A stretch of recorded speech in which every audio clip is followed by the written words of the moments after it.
Halo warga intelektual sekalian. Guys, baru-baru ini lagi viral di media sosial di mana beredar video pertemuan antara Pezeshkian, Presiden Iran dengan Mojtaba Khamenei yang dituding sebagai pemimpin tertinggi Iran sekarang ini. Nah, yang jadi pertanyaan, apakah ini video hoax atau tidak? Apakah ini video AI atau tidak? Apakah ini video lama atau tidak? Apakah video ini akan bikin warga Konoha seneng ya, kejang-kejang kelunjutan berjamaah? Apakah ini akan bikin warga Konoha euforia gitu? Bagaimana fakta yang sebenarnya? Kemudian baru-baru ini Iran menuding California adalah bagian daripada Iran. Nah, yang jadi pertanyaan, kenapa Iran menuding California Amerika bagian daripada Iran? Apa alasannya? Jadi Iran mengatakan California itu adalah provinsi bagian daripada Iran, katanya gitu. Nah, yang jadi pertanyaan, apakah ini balasan daripada tudingan Trump yang mengatakan bahwa Selat Hormuz itu adalah provinsi Amerika?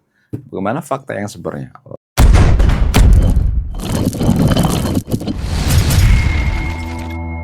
Jadi guys, sebenarnya video pertemuan antara Pezeshkian, Presiden Iran, dengan pemimpin tertinggi Iran sekarang ini, yaitu Mojtaba Khamenei, itu sebenarnya bukan video AI.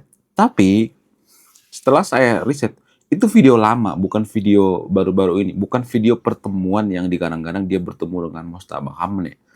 Diduga video itu diambil sebelum ada serangan Amerika ke Iran. Itu video lama sebenarnya. Di-up lagi gitu video lama. Nah, yang jadi pertanyaan, apakah berita ini akan bikin warga Konoha kejang-kejang kelonjotan berjamaah? Awalnya bahagia, sekarang kejang-kejang gitu.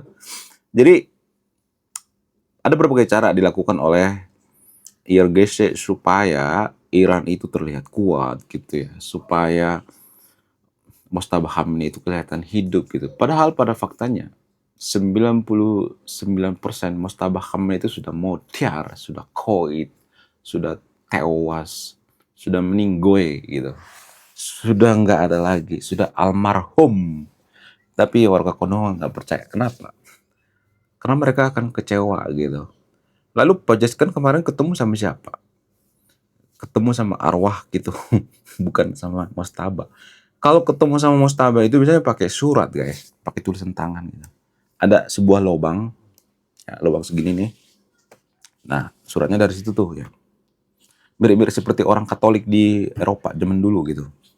Ya, surat pengakuan dosa gitu kan ada gitu ya, dikasih gitu ya ke lubang gitu. Jadi pertemuan antara Presiden Iran dengan Mojtaba Khamenei itu nggak bisa dibuktikan secara ilmiah gitu ya. Itu pakai surat-surat ya. Jadi perintahnya juga pakai surat-surat. Bisa aja orang yang menyurati Presiden Iran itu bukan Mojtaba kan, bisa aja di situ pasukan IRGC misalnya, kita nggak tahu kan. Itu yang jadi permasalahan. Jadi itu video lama guys, jangan dipercaya ya.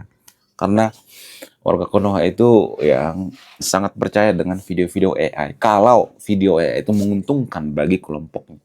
Kalau video AI itu berpihak pada kelompoknya. Kalau nggak berpihak, mereka tidak akan mengklaim itu kebenaran. Jadi warga Konoha seperti itu ya. Warga Konoha kan terkenal dengan masyarakat yang mudah terpapar hoax gitu ya. Kita tuh masyarakat yang mudah terpapar hoax. Kenapa kita mudah terpapar hoax? Ada banyak alasan ya. Tapi karena kita tidak terbiasa melatih otak kita itu berpikir kritis. Boro-boro berpikir kritis, saya ngomong, oh mari kita berpikir kritis juga.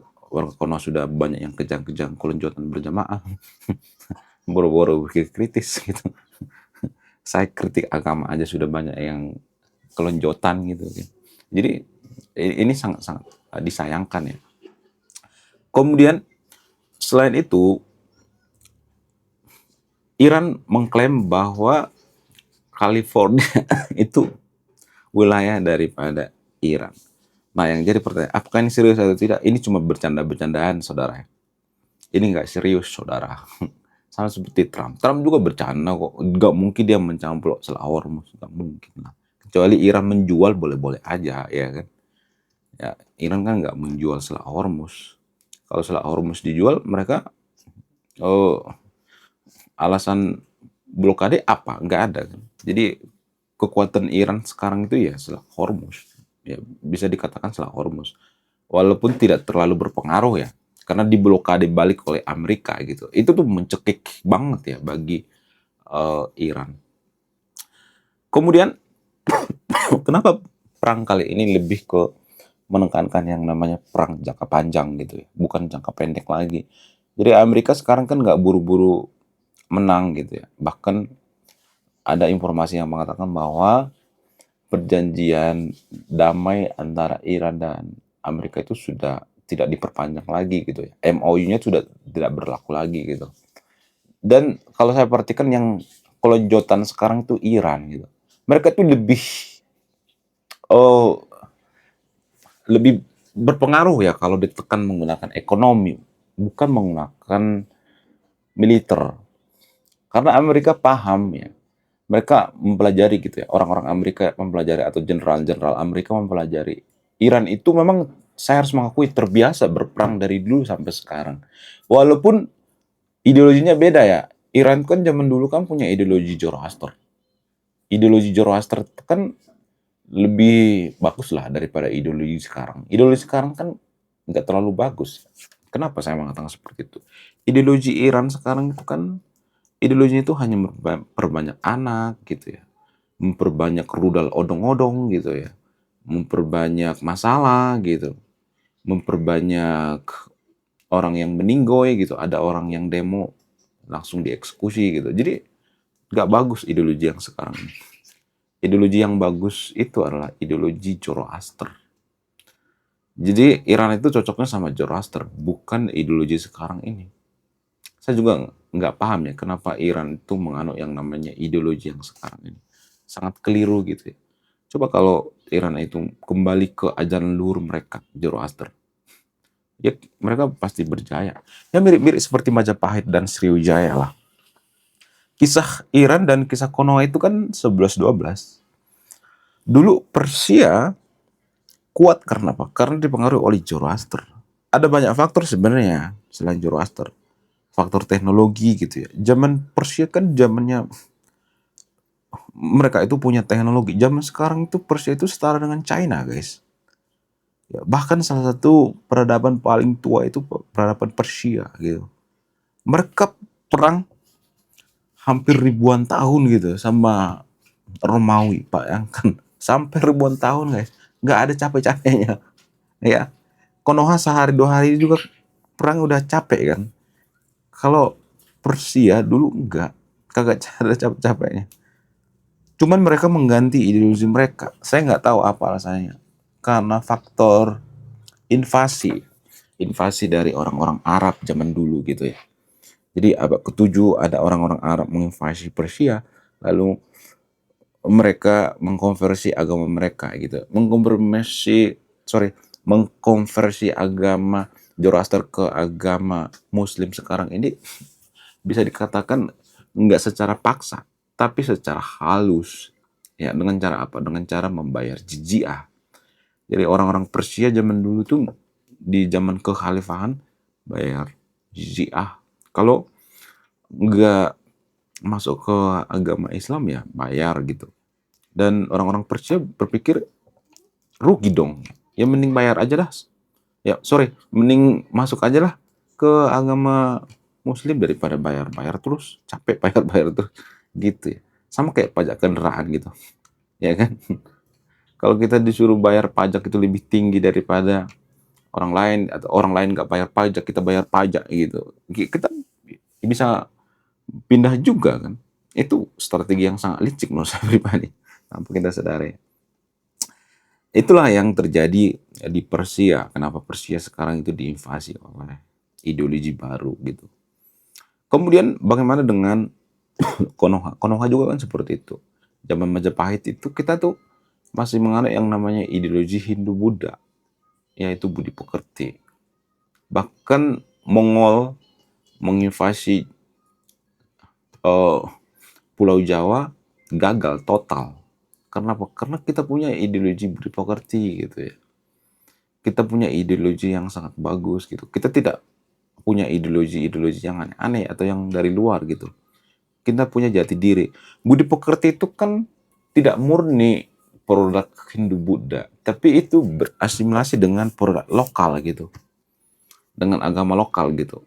Budi pekerti itu kan gabungan ya, gabungan dari ideologi lokal dan ideologi luar. Itulah alasannya kenapa saya mengatakan budi pekerti itu sangat cocok dengan bangsa kita. Kenapa saya mengatakan sangat cocok? Karena ideologi itu bisa terbukti bikin Konoha jaya zaman dulu seperti Majapahit dan Sriwijaya. Dan sekarang kita kehilangan jati diri, iya kan? Apa coba jati diri bangsa kita sekarang ini? Kagak ada. Teknologi kita lemah, semuanya kita lemah. Ekonomi lemah. Di bidang apa coba kita bangkit? Ya pemerintah kita itu sibuk bangun ini, bangun itu, bangun Kopdes, bangun MBG segala macam. Ya kalau kita nggak punya jati diri mah ya nggak bakalan beres. Ya kalau nggak punya jati diri ya semua akan dikorupsi, Kopdes dikorupsi, kipas angin Kopdes dikorupsi, kemudian MBG dikorupsi. Kenapa di Konoha banyak orang yang korupsi? Ya karena nggak punya jati diri, nggak cinta terhadap negara. Mereka lebih cinta terhadap negara Arab gitu. Ya itu pada faktanya tanpa kita sadari. Ya kan? Jadi bagi teman-teman yang nonton video ini, saya cuma berharap sama Anda yang nonton video ini, kita mulai dari pola pikir kita gitu. Boleh-boleh aja beragama dari mana kayak dari gurun kayak dari Arab kayak dari Israel kayak dari manapun Anda beragama boleh-boleh aja ya. Mau Anda menyembah kiper kayak mau menyembah kura-kura ninja, menyembah apapun, menyembah bau batu bata, mencium batu juga, mencium meteor nggak jadi masalah. Tapi jangan kehilangan jati diri gitu. Salah satu yang menghancurkan jati diri bangsa kita itu bisa dikatakan tradisi dalam beragama. Tradisi dalam beragama itu bisa menghancurkan jati diri bangsa. Kenapa? Karena dalam agama itu ada yang namanya tanah suci. Ya, jadi punya dua tanah suci. Tanah air dan tanah suci. Mana yang kita pilih? Orang-orang lebih memilih yang namanya tanah suci daripada tanah air. Mereka lebih membela tanah suci daripada tanah air. Itu menghilangkan jati diri. Makanya di negara-negara maju itu agama itu dipisahkan. Ya, sekularisme murni. Tapi kalau saya ngomong seperti ini pasti banyak warga Konoha yang kejang-kejang kalau kelanjutan berjamaah. Ya, jadi negara maju itu rata-rata sekularisme murni. Karena mereka memisahkan urusan agama dengan urusan negara. Jadi pemerintah tidak mengurusin agama gitu. Tidak mengurusin urusan akhirat, urusin negara aja deh gitu. Jadi negara tidak terbebani gitu.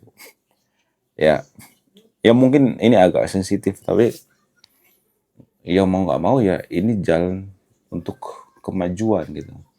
Agama juga tidak mengajarkan kita berpikir kritis kan. Itulah yang dialami oleh Iran.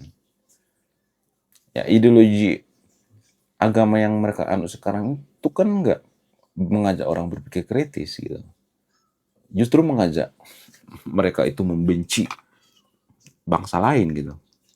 Ya kan, makanya mereka beri rudal. Rudal itu tujuannya apa? Tujuannya untuk membinasakan bangsa lain. Jadi itu alasannya kenapa mereka itu lebih fokus pada rudal daripada fokus pada SDM. Agama tidak menjamin kemajuan SDM, enggak. Karena agama tidak mengajarkan berpikir kritis. Gimana kita mau maju SDM-nya kalau berpikir kritis dilarang? Dalam agama kan nggak diajarkan berpikir kritis, nggak diajarkan untuk mengevaluasi gitu. Emang agama mengajarkan mengevaluasi? Emang ajaran bisa dievaluasi? Emang bisa diganti gitu? Oh, ini ajarannya nggak boleh nih zaman sekarang nih. Oh, zaman dulu itu relevan, zaman sekarang nggak boleh. Nggak bisa seperti itu. Itulah alasannya kenapa agama itu tidak mengajarkan evaluasi. Kalau agama itu tidak mengajarkan evaluasi, berarti agama tidak mengajarkan berpikir kritis. Karena berpikir kritis itu kan menghasilkan evaluasi, itu berkesinambungan, itu punya korelasi satu sama lain. Ya, jadi itu yang susah kita pahami guys, mohon maaf ya. Tujuan saya itu baik, supaya kita berpikir kritis, supaya kita punya jati diri, supaya kita tidak dijajah, supaya kita sumber dayanya maju gitu ya, sumber daya manusianya gitu. Menurut kalian gimana? Coba tulis di kolom komentar ya. Saya tidak akan berpihak pada siapapun. Anda yang menyimpulkan apakah Anda pro terhadap Iran atau tidak, boleh-boleh aja pro terhadap Iran, tapi jangan bodoh gitu ya. Iran itu salah satu negara paling terpuruk di dunia sekarang ini. Mata uangnya hancur-hancuran.